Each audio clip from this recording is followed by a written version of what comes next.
Hello, everyone, and welcome, and thank you for tuning in to Health Leaders, the place for peer sourced and solution focused insights for healthcare executives. My name is G. Hatfield, and I'm the nursing editor for Health Leaders. Today, we are talking to Katie Boston-Leary, who is the Director of Nursing Programs at the American Nurses Association, about the value of nursing and the prospect of reimbursement. So, hi, Katie, how are you? I'm good. How are you? I'm doing well. Thanks for coming back. Nurses make up a huge portion of the healthcare workforce. So, why do you think that nursing is so seemingly undervalued on paper?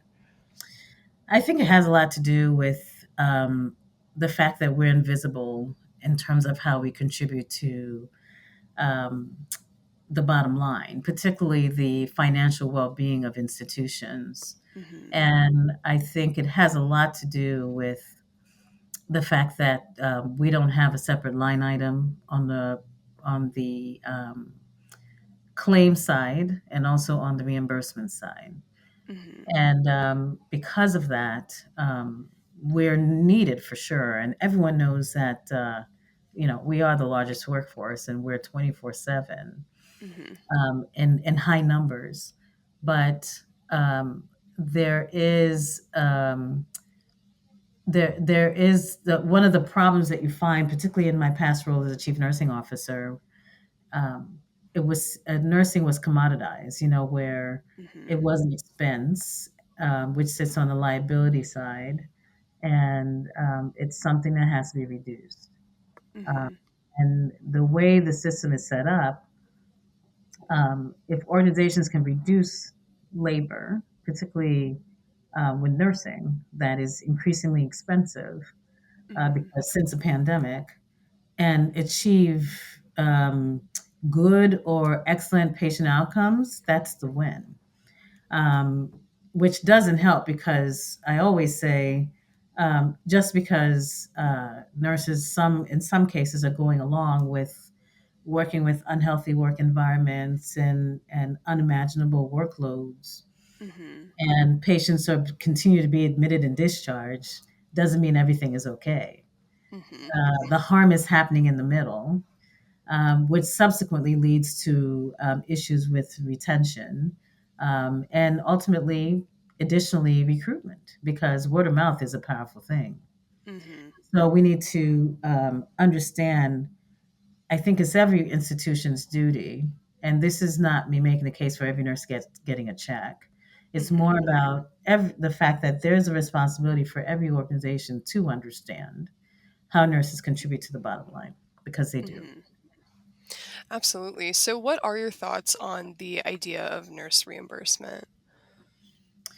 Well, I think there's a pathway to that. So we have advanced practice nurses that Mm-hmm. do, the ones that participate in those programs do get reimbursement, particularly when Mm-hmm. if they're not in employment type of arrangements where their pay is coming through the institution, and the institution gets reimbursed for that advanced practice nurses labor and Mm-hmm. services. But outside of that, and we also have some other specialties like wound care has this set up as well in some regard. Mm-hmm. And then there's some entrepreneurship where some nurses are able to bill for their services. Um, but largely, for all nurses, every single nurse getting directly reimbursed. I don't know that the system itself and the people within the system have a tolerance for all that, Mm-hmm. and the capacity for all that, Mm-hmm. because being set up for that in itself takes a lot. And Mm-hmm. then the process of submitting invoices or claims and getting reimbursed, that's a whole other process where it's not automatic.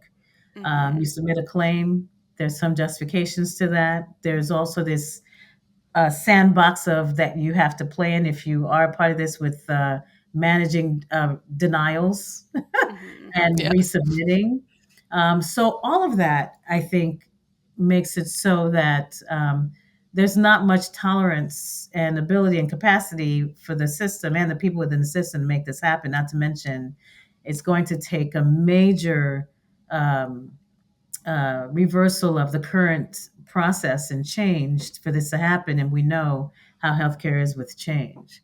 But Mhm. I'm more in the pocket of understanding how direct care nurses contribute to the bottom line. And I do think that there could be a methodology set up with institutions to understand that. I think it also goes to um, addressing a lot of the issues with nurses feeling that they matter, because we know that nurses are one of the most trusted professions, but there's a question about whether they feel that they are respected at the Mhm. level as some other people within the healthcare team. So understanding that piece, particularly when we do have to be more financially savvy as nurses and understand Mhm. what things cost, and how we get systems get reimbursed. I think understanding this adds to that piece of mattering for nurses, Mhm. where they feel as if they are adding to the bottom line. They don't feel squeezed in the middle. And it really does help with that elevation of nurses' image in places that they work. Absolutely. So, what are some of the potential ways to reflect the value of nursing in a health system's budget? Well, I think with nurse sensitive indicators, because we do have Mhm. things that we do that impacts outcomes, and we've outlined nurse sensitive indicators for years. And this is also a place where we can't afford to couch it in a space of soft dollars, right? Mhm. And because no one, people hardly pay attention to soft dollars, right? It's more about Mhm. hard numbers and what that means. But maybe this, with what we set up, maybe somewhere in the middle. Mhm. And we all know that in any institution, if you remove nurses, it's no man's land in terms Mhm. of being able to deliver care. So we know that. Yeah. What we need to know, though, is that the ones that are here and the ones that are contributing to the organization, what does it mean? And we do ROIs, because I remember as a healthcare executive, if we're bringing in a new service line, a new physician. We do all the math. We understand what equipment we need to buy, what supplies we're going to need to buy, what their volume is going to be. Mhm. You know, it continues to build that return on investment and business plan for bringing on a new physician. And Mhm. I think every institution should start to think about how they can set up in the from a business development standpoint, start to build this to understand these nurse sensitive indicators and everything else when nurses are here and they're delivering care. And yes, we do have more of a cost avoidance piece on this, Mhm. how we are contributing to the bottom line and also impacting what could happen on the other side, not only with penalties, because this is a system of carrots and sticks, but also what we are gaining in terms of incentives because of the Mhm. care that we provide. Interesting. So, how can CNOs kind of bring all of this to their CFOs and the rest of the C-suite to kind of make a case for valuing nursing in a more concrete way? Yeah, I think CNOs need to advocate. So over the years, because of the costs of doing business and the need to reduce, there are institutions that have removed this resource for a finance partner in nursing, that person that could crunch numbers for you, Mhm. to help you understand how you are contributing to the bottom line. So I do think that's a first step. Structurally, Mhm. every institution, and I know this isn't going to be a struggle for most small critical access hospitals, but for the Mhm. ones that can, they can lead the way to help set up the methodology for the smaller institutions and community hospitals that can't afford it, Mhm. where a resource to understand how we can set this up, this methodology up. That's number one. And number two, I think CNOs can lead the way in this work, because there are a couple of institutions that I know that has hired a nurse in the finance department to help with this work.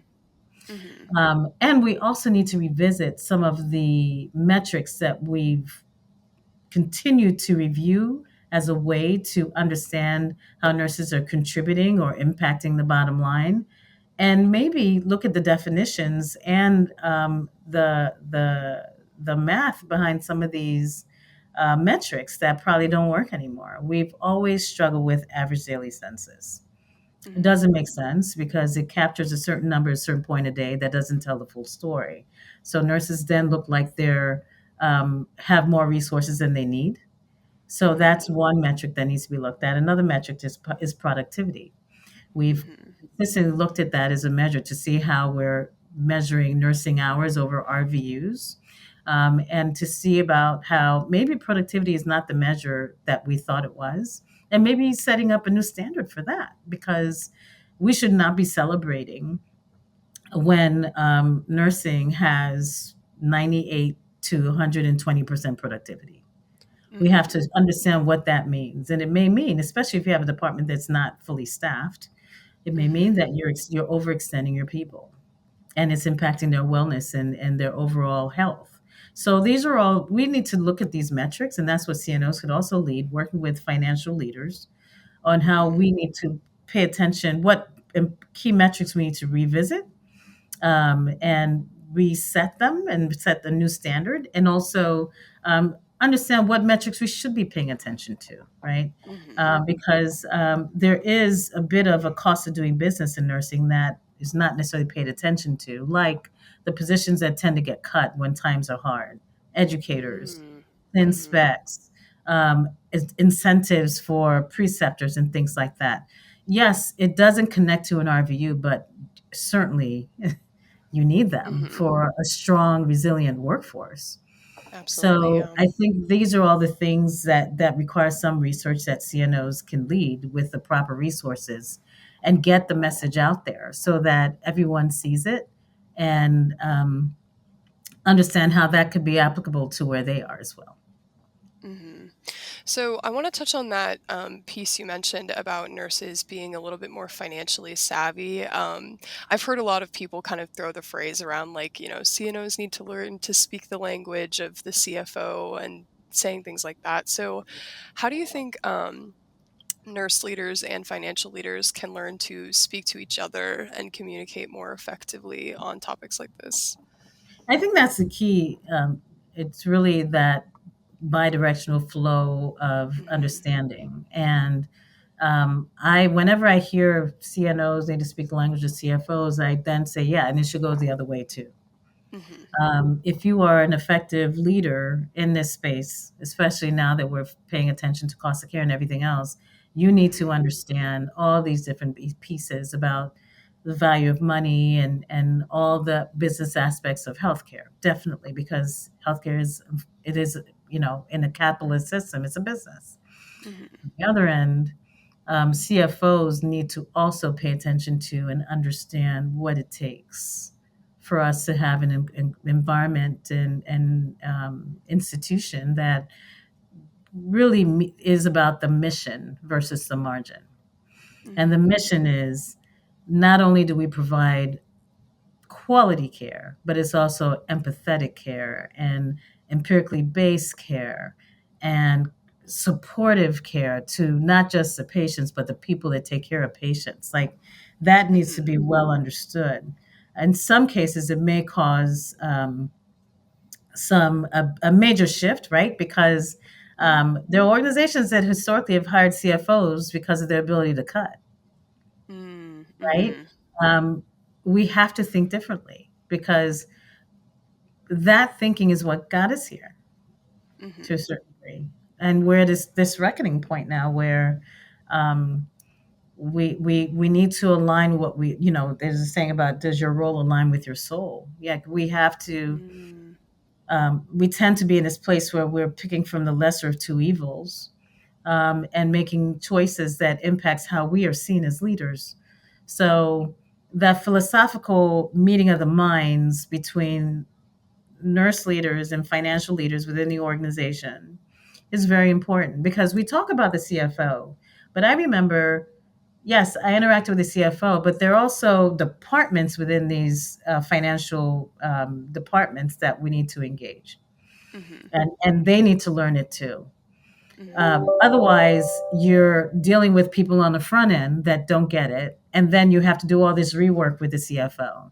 So it's the Mm. entire department that needs to be on board, that engages with nursing reports and things like that. Set these reports up right, because a lot of these reports don't work either. Where it's hard to figure out if you're over and you're under, why that is, so you can tell the story and make it make sense, and Mhm. pulls you out of this place of always defending, which is Mhm. part of what we do. But to do that nonstop every month when the reports come out is exhausting. And I Mhm. remember that is one of the things that I didn't care for as a CFO, as a CNO. Mhm. Yeah. Absolutely. It sounds like communication all around is key once again in this issue. Well, thank you so much, Katie, for your time. I'm really grateful to have gotten to speak to you again and hear your insights. And thank you to our audience for listening. Thank you.